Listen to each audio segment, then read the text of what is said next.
सभी को जय जिनेन्द्र, मंगलाचरण करते हैं। रमिदूण सब सिद्धे झाणुत्तम खविद दीह संसारे। दस दस दो दो यजने दस दो अनुपेहणम गोच्छे। बोलिए श्री खजराट शांतिनाथ भगवान की जय। आचार्य श्री कुंद कुंद स्वामी की जय। हम सभी का ये परम सौभाग्य है, पुण्य का उदय है कि हमें 12 अनुपेक्षा ग्रंथ का अध्ययन करने का सौभाग्य मिल रहा है। आचार्य कुंद कुंद स्वामी ने इस ग्रंथ में 12 भावनाओं का बहुत अच्छा विवेचन किया है, जो कि प्राकृत भाषा में है और बेहद सरल भी है। हम आश्रव भावना में चल रहे हैं। अभी आज के इस वीडियो में 2 गाथाएं क्रमशः 56 और 57 का अर्थ देखेंगे।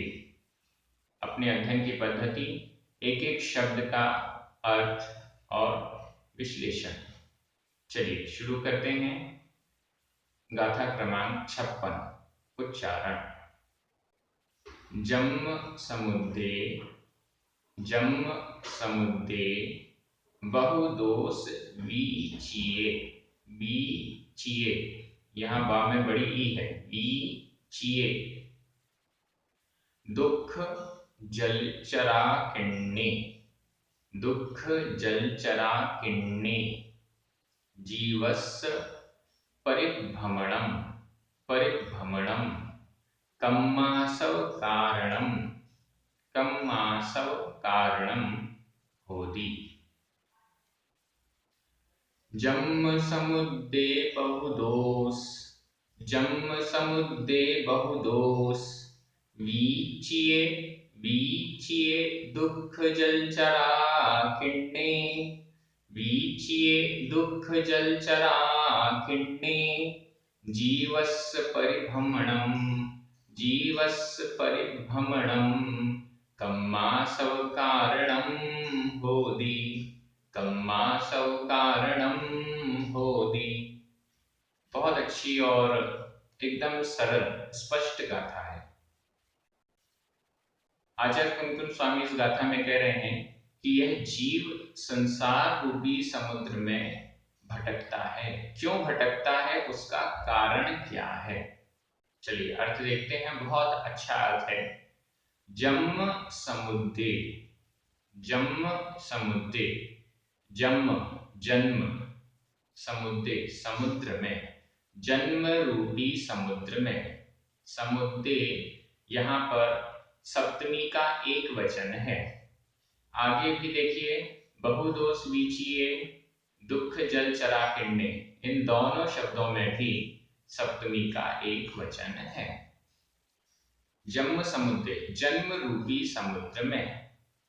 ये मेन शब्द हो गया समुद्र में। अब समुद्र में कैसा समुद्र है, उसके विशेषण आगे के 2 शब्दों में कहा गया है। आगे के 2 पदों में कहा गया है। जन्म रूपी समुद्र। यहाँ जन्म रूपी समुद्र का मतलब जन्म और मरण रूप समुद्र, ऐसा ले लेना चाहिए। या भव रूपी समुद्र, जो हमारा जन्म मरण है, भव भवांतर हो रहे हैं, इसकी उपमा समुद्र के रूप में दी गई है। इसके पहले इस संसार की उपमा जंगल के रूप में भी दी गई थी, और भी कई प्रकार से इसमें दी जा सकती है, लेकिन सबसे अधिक प्रिय उपमा आचार्यों को है समुद्र की, संसार रूपी समुद्र। तो यहाँ जन्म कहने से तात्पर्य जन्म मरण रूप संसार और फिर संसार रूपी समुद्र, ऐसा अपन ले सकते हैं। तो जन्म समुद्र, जन्म रूपी जन्म मरण रूप समुद्र में, संसार समुद्र में। कैसा है ये संसार समुद्र?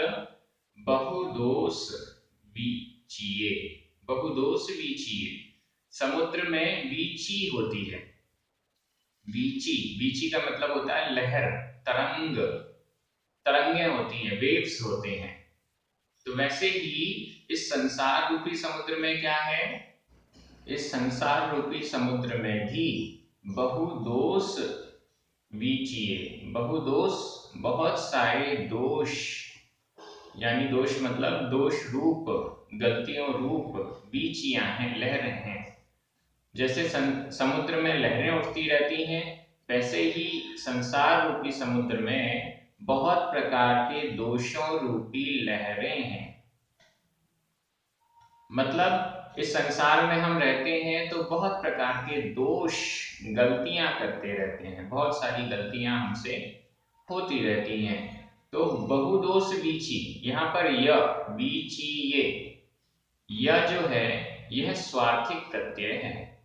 जिन्होंने प्राकृतिक प्रशिक्षण का कोर्स किया है YouTube चैनल से, वो समझ रहे होंगे कि ये स्वार्थिक प्रत्यय क्या होता है। यह स्वार्थिक प्रत्यय है, इसका कोई अर्थ नहीं होता है, लेकिन ये शब्द में जुड़ जाता है और फिर जैसे गाथाओं में शब्द की पूर्ति करना है या उस शब्द को और अच्छा डेकोरेट करना है, इस दृष्टि से होता है। जैसे मैं एक आपको हिंदी में उदाहरण देता हूँ, बाल। बाल शब्द का अर्थ भी बालक होता है और बालक शब्द का अर्थ भी बालक होता है।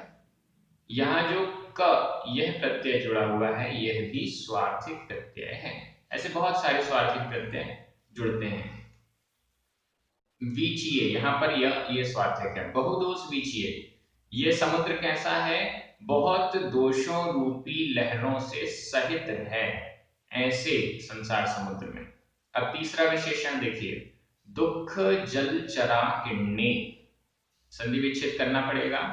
दुख जलचर, जलचर प्लस आ किन्ने, जलचर रा में छोटा आ किन्ने का बड़ा आ, दोनों मिलकर बड़ा आ हो गए। जलचर आ किन्ने, आकीर्ण, आकीर्ण का मतलब होता है भरा हुआ, आकीर्ण भरा हुआ। यह आकीर्ण यहाँ प्राकृत में भूतकालिक कृदंत का अनियमित प्रयोग है। जलचरों से आकीर्ण, जलचर, जलचर किसे कहते हैं, जो जल में विचरण करते हैं। ऐसे तिर्यंश, ऐसे पशु जो जल में ही रहते हैं, जल में ही विचरण करते हैं। मगरमच्छ, मछली, कछुआ, केकड़ा और भी जितने सब, वो सब जलचर जीव कहलाएंगे। तिर्यंश पंचेंद्रियों के 3 भेद किए गए हैं, थलचर, जलचर और नभचर। ये 3 प्रकार के तिर्यंश पंचेंद्रिय जीव होते हैं। थलचर जो थल में रहते हैं, मतलब पृथ्वी पर ही रहते हैं, पृथ्वी पर ही विचरण करते हैं। ये सब गाय, बैल, हाथी, घोड़ा, बंदर, ये सब। जलचर जो जल में ही रहते हैं, जल में विचरण करते हैं, ये मगरमच्छ, मछली इत्यादि। कभी कभी ये लोग पृथ्वी पर भी आ जाते हैं, तो इससे भी वह जलचर ही रहते हैं। पृथ्वी वाले जो गाय, बैल इत्यादि कभी कभी जल में भी चले जाते हैं, लेकिन फिर भी वो थलचर ही रहते हैं। और नभचर, नभ यानी आकाश, जो आकाश में विचरण करते हैं, पक्षी इत्यादि, कौवा, तोता, बहुत सारे पक्षी हैं, रहते भले ही पेड़ पे हों या पृथ्वी पे हों, लेकिन आकाश में विचरण कर सकते हैं, वो नभचर कहलाते हैं। तो यहाँ पर समुद्र कैसा है, जलचरों से आकीर्ण, मतलब जल में रहने वाले मगरमच्छ इत्यादि से आकीर्ण, भरा हुआ। और संसार रूपी समुद्र कैसा है, दुख रूपी जलचरों से आकीर्ण, दुख रूपी जलचरों से भरा हुआ। इस संसार में बहुत सारे दोष रूपी लहरें हैं और दुख रूपी जलचरों से भरा हुआ ऐसे समुद्र में, ठीक है, ऐसे संसार रूपी समुद्र में जीवस्य परिभ्रमणम, जीवस्य जीव का, जीवस्य जीव का, यह षष्ठी का एक वचन है। जीवस्य जीव का, परिभ्रमणम परिभ्रमण, परिभ्रमणम यह प्रथमा का एक वचन है, नपुंसक लिंग में है ये शब्द। परिभ्रमण, जीव का परिभ्रमण, जीव का भटकना। लास्ट में शब्द दिया है होदी, होता है, हो क्रिया है और वर्तमान काल अन्य पुरुष एक वचन का दी प्रत्यय लगा हुआ है, इसका अर्थ हुआ होदी, होता है, परिभ्रमण होता है। अब इस गाथा का मेन शब्द, क्यों होता है परिभ्रमण, तो यहां पर कह रहे हैं कम्मासव कारणम, कम्मासौ कारणम, कर्माश्रव के कारण। कम्मासौ, यहाँ संधि विच्छेद कर सकते हैं, कम प्लस आसौ, कम में छोटा आ, आसव का बड़ा आ मिलकर बड़ा आ हो। कम्मासौ कारणम, कर्माश्रव के कारण, कर्मों के आश्रव के कारण यह जीव संसार रूपी समुद्र में, ऐसे भयानक संसार रूपी समुद्र में परिभ्रमण करता है। एकदम सरल अर्थ हुआ। अब ये कर्माश्रव क्या होता है इसको समझ लीजिए, और कर्माश्रव को ही क्यों कारण कहा गया। कुछ और कारण, बहुत सारे कारण संसार में भटकने के बताए गए। यहाँ पर आश्रव भावना है, इस दृष्टि से कर्माश्रव को कारण बताया। कर्माश्रव क्या है? जब हम द्रव्य संग्रह पढ़ते हैं तो उसमें द्रव्य आश्रव और भाव आश्रव, ये दो शब्द दिए गए हैं। द्रव्य आश्रव को कर्माश्रव भी कहा गया है और भाव आश्रव को भावाश्रव या जीवाश्रव भी कहा गया है। तो यहाँ पर कर्माश्रव, कर्माश्रव क्या है? कर्मों का आना, यही कर्म आश्रव है। और भावाश्रव, जिन भावों के कारण कर्म आते हैं वे भावाश्रव। हमारे आत्मा के जिन भावों, जिन परिणामों के कारण ये कर्म आते हैं, उन भावों को तो भावाश्रव या जीव आश्रव कहते हैं।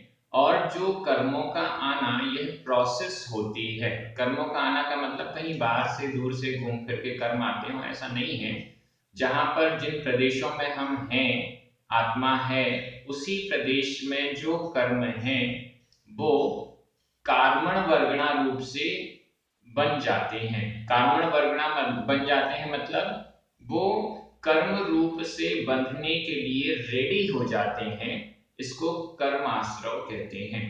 मतलब अगले समय में जो कर्म हमारी आत्मा से बंधने वाले हैं वो बंधन के लिए रेडी हो गए, तैयार हो गए। उन कर्मों को अटैचमेंट होने के लिए, आत्मा के साथ अटैच होने के लिए वो एकदम तैयार हो गए हैं। इस तैयारी को ही कर्माश्रव कहते हैं। बहुत से लोगों का प्रश्न आया, क्योंकि नॉर्मली जब अपन कहते हैं कर्मों का आना, आना मतलब कहीं से आएगा तो वो आना कहलाता है। तो और निर्जरा क्या होती है? कर्मों का जाना, झड़ना। तो फिर मतलब ये होता होगा यहाँ कर्म लगा था, हमने यूं निकाला और यूं फेंक दिया। तो ऐसा निर्जरा में नहीं होता है। निर्जरित होते हैं का मतलब है कि उन कर्मों ने फल दिया या तपस्या के माध्यम से हमने उसका शीघ्र फल कर दिया, और फिर वो वहीं के वहीं हमारी आत्मा से जो अटैच थे वो अटैचमेंट खत्म हो गई। अटैचमेंट खत्म हो गई इसका मतलब ये नहीं है कि कर्म को हमने बाहर फेंक दिया। अटैचमेंट खत्म हो गई मतलब वो उन्हीं आत्म प्रदेशों में है, जहां हमारे वो आत्म प्रदेश है वहीं पर है, उसी स्थान पर है, लेकिन हमसे अटैच नहीं है। तो ये निर्जरा कहलाएगी। कर्माश्रव को भी आपने समझ लिया, कर्म कहीं बाहर से नहीं आते। कर्मण वर्गणाओं का कर्म बनने रूप जो प्रोसेस है वो रेडी हो गई और अगले समय वो बंध जाएंगे, अटैच हो जाएंगे हमारी आत्मा से, उसको कर्माश्रव कहा जाता है। तो इस दृष्टि से आपने ये गाथा समझ ली। संसार परिभ्रमण का मूल कारण कर्म का आश्रव कहा गया है आचार्य कुंकुम स्वामी के द्वारा। ये पूरा जो वर्णन है वो निश्चय नय से नहीं है, मैं आपको बता दूं, क्योंकि लास्ट में आश्रव भावना के एकदम अंत में जो गाथा आएगी वो एकदम स्पष्ट कहेगी कि निश्चय नय की दृष्टि से तो ना कर्म है ना कर्म का आश्रव, बंध निर्जरा कुछ भी नहीं होता है, ये तो व्यवहार नय से है। अब जो लोग व्यवहार नय को झूठा कहते हैं और निश्चय नय को ही सच्चा कहते हैं, उनको ये गाथा पचने वाली नहीं है। वो तो ये कहते हैं संसार तो होता ही नहीं, हम तो सिद्धों जैसे हैं। तो ये एकांत धारणा हमको नहीं करनी है। व्यवहार नय का क्या वर्णन है वो भी हमें सुनना समझना है, निश्चय नय का भी सुनना समझना है। चलिए, इस प्रकार से ये गाथा पूर्ण हुई। अब हम अगली गाथा की ओर चलते हैं। गाथा क्रमांक 57। उच्चारण। कम्मा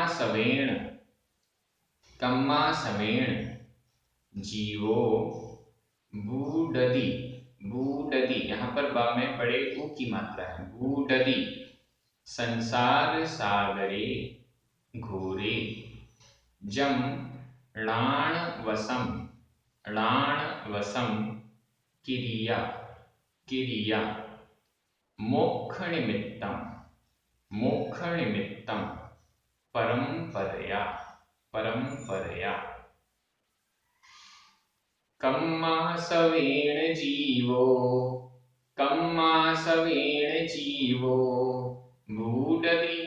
भूडदि संसार सागरे घोरे, भूडदि संसार सागरे घोरे, जम्नाणवसं किरिया मोक्षनिमित्तं परंपरया।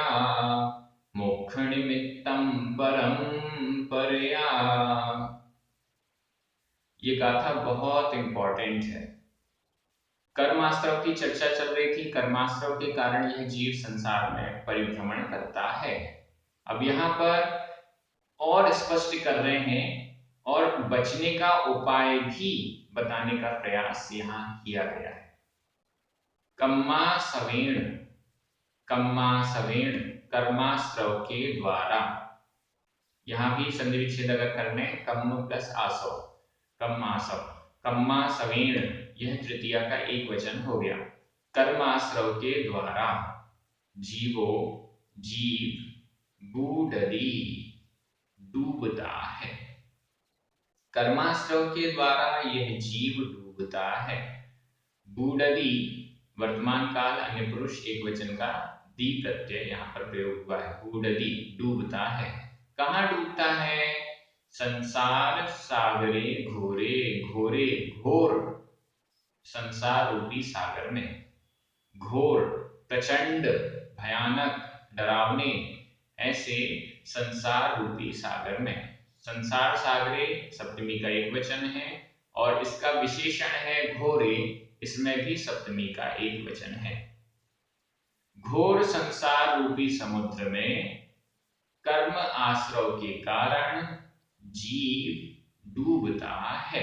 एकदम सरल, लाइन का अर्थ एकदम क्लियर हो गया और इसकी व्याख्या हम कर चुके हैं कि कर्माश्रव क्या है और कर्माश्रव के कारण जीव डूबता है, तो ये क्लियर हो गया। अब हम क्या करें जिससे इससे हम बच जाएं? तो नीचे की लाइन बड़ी महत्वपूर्ण है। जमणाणमयम किरिया, जो णाणमयम, णाण का अर्थ होता है ज्ञान, णाणमयम ज्ञानमय, जो ज्ञानमय, ज्ञान से युक्त, ज्ञान से सहित, क्रिया मोक्ष निमित्तम भी आप इसी में लगा लें। जम मोक्ष निमित्तम णाण वसम, मयम शब्द नहीं है, वसम शब्द है। मोक्ष निमित्तम, मोक्ष के निमित्त, जम जो णाण वसम, ज्ञान के वश क्रिया है, वह परंपरा से मोक्ष निमित्तम, मोक्ष के निमित्त होती है। जम जो णाण वसम, ज्ञान के वश क्या है इसको समझना थोड़ा सा जरूरी है। अर्थ तो आपको क्लियर हो गया। जो ज्ञान के वश क्रिया है वह परंपरा से मोक्ष निमित्तम, मोक्ष के निमित्त होती है। वह क्रिया परंपरा से हमें मोक्ष को प्रदान करने वाली है, ऐसा समझना चाहिए। मतलब क्या हुआ? हम जो भी क्रियाएं करते हैं, अगर वो क्रियाएं ज्ञान के वश हैं, ज्ञान के कंट्रोल में हैं, तो वे क्रियाएं मोक्ष निमित्तम, मोक्ष के निमित्त होंगी। मतलब वे क्रियाएं हमें मोक्ष की ओर ले जाएंगी, हमारा कल्याण करेंगी। और यदि वो क्रियाएं कर्म के निमित्त हैं तो हमारा कल्याण नहीं होगा।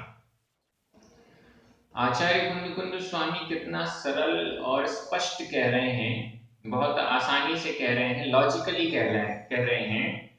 संसार में भटकने का कारण कर्मों का आश्रव और संसार से विपरीत है मोक्ष। मोक्ष का कारण क्या है?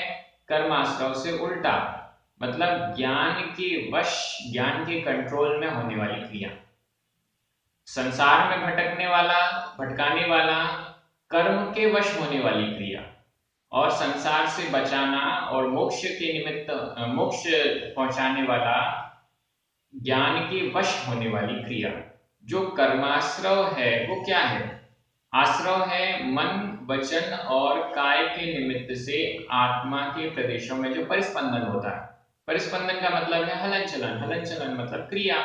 मन वचन काय के निमित्त से जो क्रियाएं हो रही हैं, मन वचन काय के कारण जो आत्म प्रदेशों का हलन चलन यानी क्रियाएं हो रही हैं, ये कर्म के कंट्रोल में जब होती हैं तो हमें संसार में भटकाती हैं। और यही क्रियाएं जब ज्ञान के कंट्रोल में होती हैं तो मोक्ष के निमित्त हैं, परंपरा से हमें मोक्ष दिलाती हैं। देखिए एकदम स्पष्ट कह रहे हैं, एक तो कर्म के निमित्त से होने वाला आश्रव संसार में भटकाता है, दूसरा ज्ञान के वश होने वाला आश्रव कहें या फिर क्रिया कहें, पुरुषार्थ भी कह सकते हैं, वह हमें मोक्ष के निमित्त है, परंपरा से मोक्ष दिलाएगा। परंपरा से क्यों कहा, यह भी एक रहस्य है। साक्षात मोक्ष तो नहीं दिला सकता, साक्षात मोक्ष तो धर्म से ही प्राप्त होगा, साक्षात मोक्ष तो तप से ही प्राप्त होगा, साक्षात मोक्ष तो शुक्ल ध्यान से ही प्राप्त होगा। लेकिन अगर हम ज्ञानमय, ज्ञानवश, ज्ञान के कंट्रोल में होकर अपनी क्रियाएं करते हैं तो हमें परंपरा से, परंपरा से मतलब क्रमशः धीरे धीरे आगे बढ़कर मोक्ष की प्राप्ति होगी, ऐसा समझना चाहिए। गृहस्थ धर्म परंपरा से मोक्ष का कारण है, मुनि धर्म साक्षात मोक्ष का कारण है। तो जो क्रियाएं हम गृहस्थी की कर रहे हैं, अगर उसमें ज्ञान का कंट्रोल कर लें, कोई भी क्रिया हम करते हैं, भोजन बनाते हैं, झाड़ू पोंछा लगाते हैं, कपड़े धोते हैं, ये सारी क्रियाएं, और भी दुकान, खेती, सब सारी क्रियाएं यदि ज्ञान के कंट्रोल में हो, हम सोच समझकर सावधानी पूर्वक कर रहे हैं, हमारा उसमें लक्ष्य, उद्देश्य ये रहता है जब हम कपड़े धोएं या झाड़ू पोंछा लगाएं तो जीवों की हिंसा ना हो, जीवों की हिंसा से बचने का हमारा उद्देश्य बना रहे, तो निश्चित रूप से ये ज्ञान के कंट्रोल में होने वाली क्रिया है। हम कुछ भी ना करें या जो कुछ भी करते हैं उसका उद्देश्य हमारा ज्ञान रहे। पूज्य सुधा सागर महाराज जी कहते हैं कि अगर हमने मंदिर के निमित्त से स्नान किया है तो स्नान करने का जो पाप है वो हमें नहीं लगा। क्यों स्नान किया है? हे भगवान, मैं तो चाहता हूं मैं स्नान करूं ही नहीं, लेकिन समस्या ये है अगर स्नान नहीं करूंगा तो आपके दरबार में आ नहीं सकता, आपके मंदिर में आ नहीं सकता बिना स्नान किए, बिना शुद्ध वस्त्र पहने, तो इसलिए मुझे स्नान करना पड़ता है। अब ये जो है ये वही है ज्ञान के कंट्रोल वाली क्रिया, और ऐसे ज्ञान के कंट्रोल वाली क्रियाएं यदि हम करते हैं तो निश्चित रूप से हम मोक्ष के निमित्त ये कार्य कर रहे हैं, संसार के निमित्त नहीं कर रहे हैं। ऐसी जो भी क्रियाएं जो संसार के निमित्त हैं उससे हम बचने का प्रयास करें, और अच्छी क्रियाएं जो कि मोक्ष के निमित्त हैं उनके प्रति हम पुरुषार्थ करें, यही मेरी भावना है। आप सभी बहुत अच्छे से अध्ययन कर रहे हैं, एक दूसरे को मोटिवेट कर रहे हैं कि प्राकृत के जो ग्रंथ हैं उनको एक एक शब्द से यहाँ पर पढ़ा जा सकता है। आप सभी एक दूसरे को इस चैनल को सब्सक्राइब भी करवाइए, और जो नोटिफिकेशन की बेल है उसको भी रिंग ऑल पर कर दीजिए, जिससे जैसे ही नया वीडियो बने आपको मिल जाए और आप बहुत अच्छे से स्वाध्याय कर सकें। हमारे जो पुण्यार्जक हैं जिनके निमित्त से ये वीडियो आप तक पहुंच पा रहा है और चिर स्थायी हो रहा है, ऐसे पुण्यार्जकों को भी बहुत बहुत धन्यवाद। आप सभी को जय जिनेंद्र।